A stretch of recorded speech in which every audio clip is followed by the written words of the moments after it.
नमस्कार। आप सभी को स्वागत है हमारे यूट्यूब चैनल वेदमाता गुरुकुलम में। आइए आज हम लोग पढ़ते हैं क्लास 10th का चैप्टर 4, जिनका शीर्षक है कार्बन एवं उसके यौगिक के बारे में।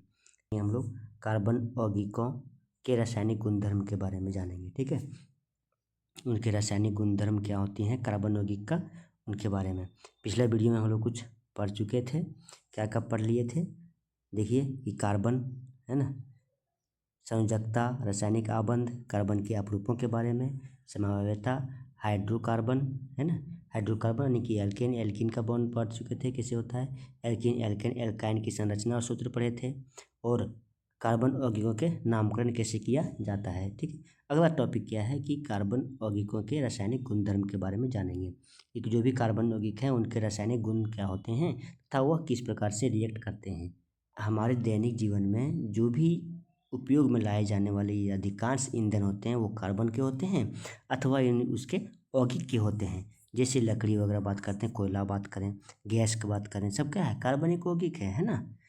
तो जो भी कोई चीज़ को जलाते हैं, दहन में प्रयोग होता है ऑक्सीजन, और जो जलाने वाली जो चीज़ होती है उन सब क्या होती है कार्बन के रूप होते हैं। कागज पर जला रहे हैं, कागज जल रहा है, लकड़ी जल रही है, कोयला जल रहा है, पेट्रोल जल रहा है, ये सब क्या होती है यौगिक है ना। तो आगे क्या देखते हैं कि कार्बन के कितने प्रकार के हैं, रासायनिक गुणधर्म क्या क्या है इनमें से। तो ये है क्या है कि दहन का है ना, कॉम्बिनेशन। पहला क्या गुण है, दहन है, फिर ऑक्सीकरण है, फिर संकलन अभिक्रिया जो होती है इसे कहते हैं योगात्मक अभिक्रिया है ना, और जो चौथा है प्रतिस्थापन अभिक्रिया। ठीक है, तो एक एक करके हम लोग सब देखते हैं कि आगे क्या है कि दहन अभिक्रिया क्या होती है। तो दहन अभिक्रिया वे सभी कार्बनिक यौगिक ऑक्सीजन में दहन करने पर कार्बन डाइऑक्साइड तथा जल वाष्प बनाते हैं। क्या बनाते हैं, कार्बन डाइऑक्साइड और जल वाष्प को बनाते हैं। ठीक है, इस प्रक्रिया में जो है प्रचुर मात्रा में ऊष्मा एवं प्रकाश की उत्पन्न होती है। यानी कि यदि दहन की प्रक्रिया होती है तो दहन की प्रक्रिया यदि कार्बनिक यौगिक में अधिक होती है ऑक्सीजन के साथ में दहन करने पर तो कार्बन डाइऑक्साइड बनाता है और जल का वाष्प बनाता है, तथा उसमें जो ऊष्मा यानी कि जो लाइट होती है, ऊष्मा एनर्जी जो होती है वो ज़्यादा मात्रा में उत्पन्न होती है। साथ साथ में उसका प्रकाश भी जलता है, प्रकाश भी उससे मिलता है। ठीक है, उदाहरण के रूप से समझते हैं हम लोग कि जब कार्बन को वायु में दहन करते हैं, वायु यानी कि ऑक्सीजन, जब दहन करने की जहाँ भी प्रक्रिया होती है तो वहाँ ऑक्सीजन का ही उपस्थिति होती है ना। दहन में जलता है, बिना ऑक्सीजन का कोई पदार्थ कोई जो सो जल नहीं सकता है। ठीक है, तो जब वो कार्बन को वायु में दहन करते हैं तो कार्बन डाइऑक्साइड बनाती है तथा साथ साथ ऊष्मा और प्रकाश का उत्सर्जन करता है। अब उसका एग्जाम्पल के रूप में देखते हैं कि क्या है कि CH4 यानी कि मैथेन। तो मैथेन को यदि ऑक्सीजन से दहन करवाते हैं तो कार्बन डाइऑक्साइड तो बनता ही बनता है, साथ में H2O यानी कि जल बनता है और ऊष्मा और प्रकाश का निर्माण होती है। ठीक है, अब एग्जाम में पूछा जाता है कि दहन के यानी ऑक्सीजन के साथ कार्बन का दहन करने पर क्या होता है, क्या प्राप्त मिलती होती है। तो हमें कार्बन डाइऑक्साइड और ऊष्मा और प्रकाश की प्राप्त होती है। ठीक है, जब एथिल अल्कोहल यानी कि CH3CH2OH, एथिल अल्कोहल इनका पूर्ण नाम क्या है, CH3CH2OH है ना, अल्कोहल ग्रुप का है। तो ये एथिल अल्कोहल का जो वायु में दहन होता है तो वहाँ पर भी क्या होते हैं कार्बन डाइऑक्साइड मिलता है, जल बनती है तथा ऊष्मा व प्रकाश की उत्पन्न होता है। ठीक है, समझ गए। अब ये ध्यान रखने का बात है कि संतृप्त हाइड्रोकार्बन यानी संतृप्त हाइड्रोकार्बन कहने का मतलब जो एल्किन ग्रुप का है, उनका जो भी एल्किन ग्रुप का जो तत्व होते हैं यौगिक हैं वो सभी लोग जो सो जलते हैं, स्वच्छ जल ज्वाला निकलती है इनसे, यानी पूर्ण रूपेण से ये दहन हो जाती है, जल जाती है। ठीक है, क्योंकि उनका पूर्ण दहन होता है इसीलिए वह क्या होता है स्वच्छ ज्वाला निकलती है। जबकि जो असंतृप्त कार्बन यौगिक हैं वो अत्यधिक काले धुएं वाले होती है। ठीक है, और उसका ज्वाला जब जलती है ना तो वो पीली ज्वाला निकलती है। ठीक है, तो एग्जाम्पल के रूप में बात करें तो जब टायर को जलाते हैं तो देखते होंगे कि टायर को जलते समय धुआं निकलता है जो काले रूप में निकलती है ना, और साथ में जो जो ज्वाला जो होती है वह पीली पीली ज्वाला होती है। ठीक है, आइए आगे देखते हैं कि अगला रिएक्शन क्या है कि ऑक्सीकरण, ऑक्सीडेशन। ऑक्सीजन के ग्रहण तथा हाइड्रोजन के त्यागने की प्रक्रिया को ऑक्सीकरण कहलाती है।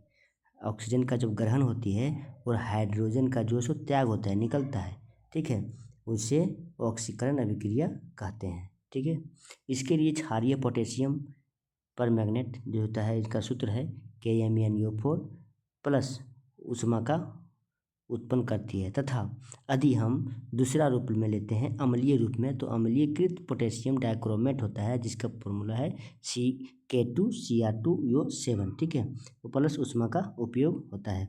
दोनों जो सो अभिकारक के रूप में कार्य करती है। तो अभिकारक क्या होता है? वैसे पदार्थ जिनमें n पदार्थों की ऑक्सीजन देने की क्षमता होती है। तो जब दूसरे पदार्थ में ऑक्सीजन को देने की क्षमता होती है, क्योंकि ऑक्सीजन का क्या होता है, यहाँ जुड़ता है, और हाइड्रोजन का त्याग होती है। तो जब ऑक्सीजन देने की क्षमता होती है तो इन पदार्थों को ऑक्सीकारक कहा जाता है। तो यहाँ जो है सो क्या है, पोटेशियम परमैंगनेट तथा पोटेशियम डाइक्रोमेट, ये दोनों क्या है, ऑक्सीकारक के रूप में कार्य करते हैं, ठीक है। इसको हम लोग समझते हैं उदाहरण के रूप में। जैसे ये क्या है, जब एथिल अल्कोहल है ना, जब एथिल अल्कोहल में हम लोग जब क्षारीय KMnO4 का प्लस ऊष्मा का उपयोग करते हैं तो एक ऑक्सीजन को क्या होती है, यहाँ पर वृद्धि हो जाती है, एक ऑक्सीजन यहाँ पर जुड़ जाती है, ठीक है। तो जुड़ने के बाद क्या होता है कि एसिटल्डिहाइड बनाती है, CH3CHO और H2O, यानी कि जल का क्या करती है, निर्माण करता है ना। तो ये एसिटल्डिहाइड बनाती है और जल का निर्माण करती है। फिर पुनः यही एसिटल्डिहाइड को फिर से हम ऑक्सीकृत करते हैं। क्या करते हैं? पुनः इसे हम ऑक्सीकृत करते हैं। जैसे एसिटल्डिहाइड है और क्षारीय KMnO4 के साथ यदि हम मिला करके ऑक्सीजन को बढ़ोतरी करते हैं, यानी कि ऑक्सीजन बढ़ोतरी करते हैं मतलब ऑक्सीकृत करते हैं, तो हमें मिलता है एसिटिक अम्ल मिलता है। क्या मिलता है? एसिटिक अम्ल। आगे क्या है कि संकलन अभिक्रिया क्या होती है? संकलन यानी कि योगात्मक यानी कि जुड़ना, योग मतलब जुड़ना, जहाँ जुड़ने का प्रयास होती है। जैसे कि जिस अभिक्रिया में कार्बन यौगिकों के प्रतिकारकों का योग होता है। प्रतिकारकों का योग मतलब जो भी प्रतिकारक यानी कि जो उसमें यौगिक होती है उसमें जुड़ते हैं, तो प्रतिकारकों का योग होती है, उसे संकलन अभिक्रिया कहते हैं, ठीक है। अब हम लोग उदाहरण के रूप में समझते हैं किसी चीज़, क्योंकि पैलेडियम जो है या निकेल जैसे उत्प्रेरकों की उपस्थिति में असंतृप्त हाइड्रोकार्बन में हाइड्रोजन जोड़कर संतृप्त हाइड्रोकार्बन बना देते हैं। जैसे कहना असंतृप्त हाइड्रोकार्बन कोई पदार्थ यौगिक है तो उसमें हाइड्रोजन को यदि जोड़ेंगे, किसके रूप में जोड़ेंगे? हाइड्रोजन को यदि जोड़ते हैं तो निकेल या फिर पैलेडियम के उत्प्रेरक के रूप में प्रयोग करते हैं। निकेल और पैलेडियम को उत्प्रेरक के रूप में प्रयोग करते हैं, तो हमें असंतृप्त हाइड्रोकार्बन से संतृप्त हाइड्रोकार्बन प्राप्त हो जाएगी, ठीक है। जैसे यहाँ पर क्या है कि असंतृप्त हाइड्रोकार्बन और हाइड्रोजन इसमें जुड़ते हैं तो हमें संतृप्त हाइड्रोकार्बन मिलता है। इसका मतलब एल्कीन एल्काइन का समूह का कोई भी यौगिक हो, यदि इसमें हम H2 को जोड़ना है, हाइड्रोजन को संख्या को उसमें हमें बढ़ानी है, तो पैलेडियम या फिर निकेल का उत्प्रेरक के रूप में प्रयोग करेंगे तथा हमें प्राप्त क्या हो जाएगा? एल्केन समूह का कोई ग्रुप यौगिक प्राप्त हो जाएंगी, ठीक है। अब यहाँ एग्जाम्पल समझते हैं। जैसे क्या है कि CH2 डबल बॉन्ड और CH2, ये क्या है? एथीन है, जो क्या है? एल्कीन ग्रुप का है। इसमें हाइड्रोजन को क्या करते हैं? ऐड किए हुए हैं, तो क्या हो जाता है? ये एथेन बन जाता है ना। हाइड्रोजन दो हाइड्रोजन यहाँ पर है, वो दो हाइड्रोजन दोनों में क्या होती है? जुड़ जाती है, ठीक है। समझ गए? कि प्रतिस्थापन अभिक्रिया वे अभिक्रियाएं जिनमें किसी एक कार्बनिक अणु के किसी एक या एक से अधिक परमाणु या परमाणु समूह का किसी n परमाणु या परमाणु समूह के द्वारा प्रतिस्थापित हो जाता है, तो प्रतिस्थापन अभिक्रिया कहलाती है। जैसे कि उदाहरण से समझेंगे हम लोग कि क्या कहलाती है पूरा यहाँ पर। देखिए, मीथेन का हैलोजनीकरण, मीथेन की क्रिया सूर्य की में धुंधले प्रकाश, यदि सूर्य के धुंधला जो प्रकाश होता है उसकी उपस्थिति में यदि क्लोरीन से करा देते हैं अभिक्रिया उसमें, तो यह क्या करती है? हाइड्रोजन की अभिक्रिया, हाइड्रोजन को ये विस्थापित करती जाती है। कौन? क्लोरीन, और इसके द्वारा प्रतिस्थापन अभिक्रिया होती है। अब कैसे होती है वो हम लोग एग्जाम्पल के थ्रू से समझेंगे। जैसे कि कहने का मतलब इनका मतलब है CH4 है ना, हाइड्रोजन का 4 संख्या है। इसमें यदि हम इसको क्या करते हैं? Cl2 क्लोरीन का से अभिक्रिया करवाते हैं। क्या करवाते हैं? क्लोरीन से अभिक्रिया करवाते हैं, तो यह क्या करेगा? ये जो क्लोरीन है, ये क्लोरीन जो है वो क्या करती है? हाइड्रोजन को विस्थापित कर देगी। कोई इसमें जो अभिक्रिया जो तत्व यौगिक है इसमें से हाइड्रोजन को क्या करेगी? विस्थापित करके ये अपना जगह पुनः यहाँ बना लेगी। कैसे बना लेगी? देखिए, जैसे कि कार्बन है, ये इसके साथ हाइड्रोजन का भी क्या है ना। अब यहाँ ये क्या करेगी?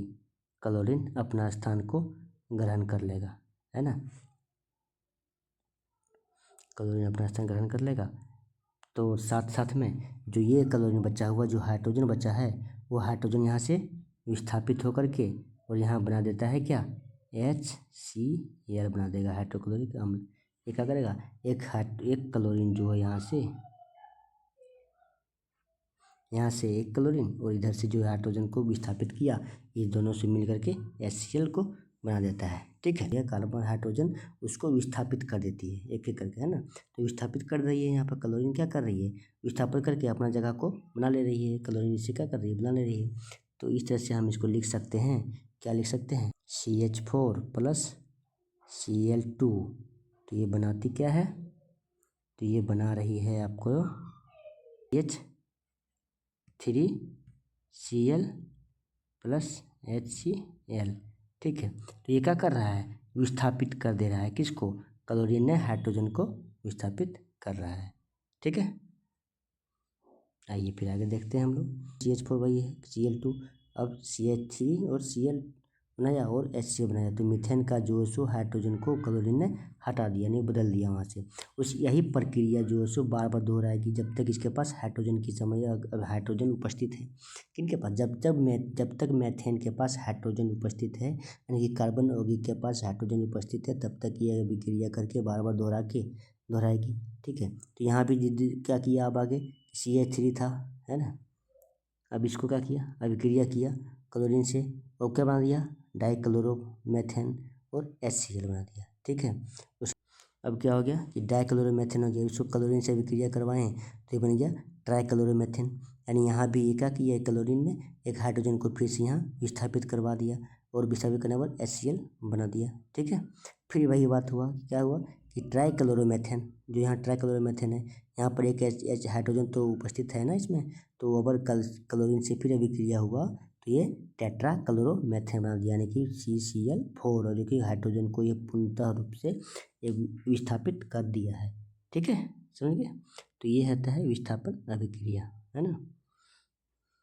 पढ़ेंगे अगला वीडियो में कि कार्बन के कुछ उसके महत्वपूर्ण यौगिक के बारे में जानेंगे, एथेनॉल और एथेनोइक के बारे में, उसका था उसका गुणधर्म, और साबुन और अपमार्जक के उनका कैसे कार्य करते हैं, उनका क्या गुण है, क्या गुणधर्म है, तथा कुछ इसके महत्वपूर्ण जो प्रश्न हैं उनके बारे में हम लोग अब आगे की वीडियो में पढ़ेंगे। ठीक है, तब तक के लिए धन्यवाद, आपका दिन शुभ हो।